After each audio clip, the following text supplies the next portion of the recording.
Hello guys, I welcome you all on my YouTube channel. Today we are going to discuss a problem of CSIR NET December 2016. The problem says if P and Q are invertible matrices such that PQ equals to minus QP, then we can conclude that options are trace of P equals to trace of Q equals to 0.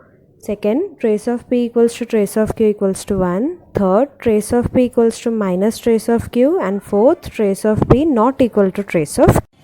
So guys, इस problem में हमें given conditions क्या है. The first given thing is P and Q are invertible. This is the very first thing which is given.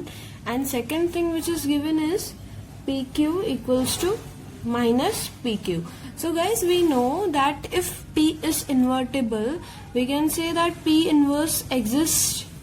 I hope this is clear. If P is invertible, P inverse exists. So let us consider this condition, that is PQ equals to minus QP, and let us pre-multiply this condition by P inverse. So what we will get is P inverse PQ, and this will give me minus P inverse QP.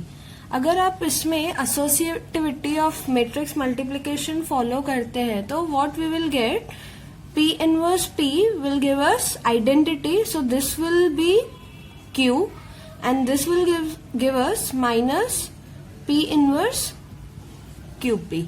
I hope this is clear. Let us apply trace both the sides. So this will be trace of Q is equal to trace of minus P inverse QP. Now this minus can come out. This will be minus trace of P inverse QP. Why this can come out? Because we have one property, trace of lambda times A is nothing but lambda trace of A for any lambda real number. So this you can consider as minus 1 as real number. Now see, and we have another property which says trace of AB is same as trace of BA. This property I hope you all know.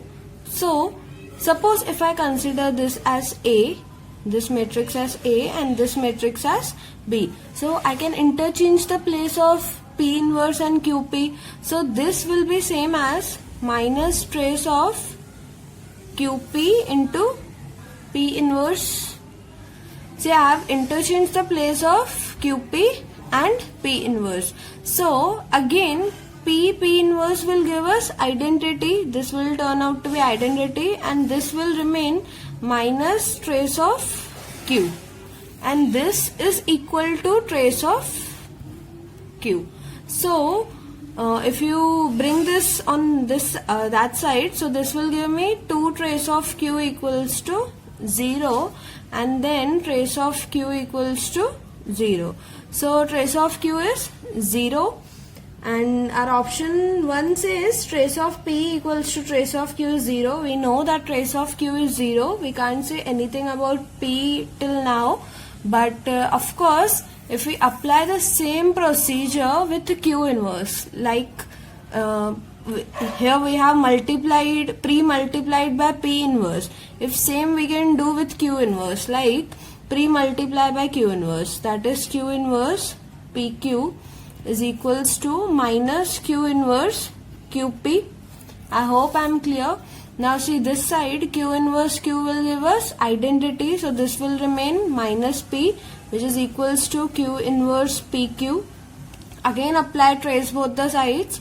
Trace of Q inverse PQ is nothing but I am writing it directly. This will give us trace of P, and here let us consider this as A and this as B. So interchange the place of Q inverse and PQ. So this is trace of PQ Q inverse. This is nothing but trace of P.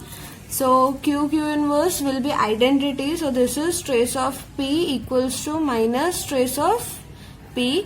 Again this is 2 trace of P equals to 0, and finally trace of P is 0. So from this condition we got trace of P as 0. So what is our option? A says trace of P and trace of Q equals to 0. Of course our first option is correct. Second is trace of P equals to trace of Q equals to 1, which is wrong. The third option is trace of P equals to minus trace of Q. Now see, since the value of both the trace of P and trace of Q is 0, so if you attach minus sign, doesn't matter. 0 is minus times of 0, so our option 3 is correct. And D says trace of P is not equal to trace of Q, which is wrong. Since both are 0, so they are equal, so our option 4 is wrong. Thank you so much for watching this video. Do like, subscribe and share with your friends.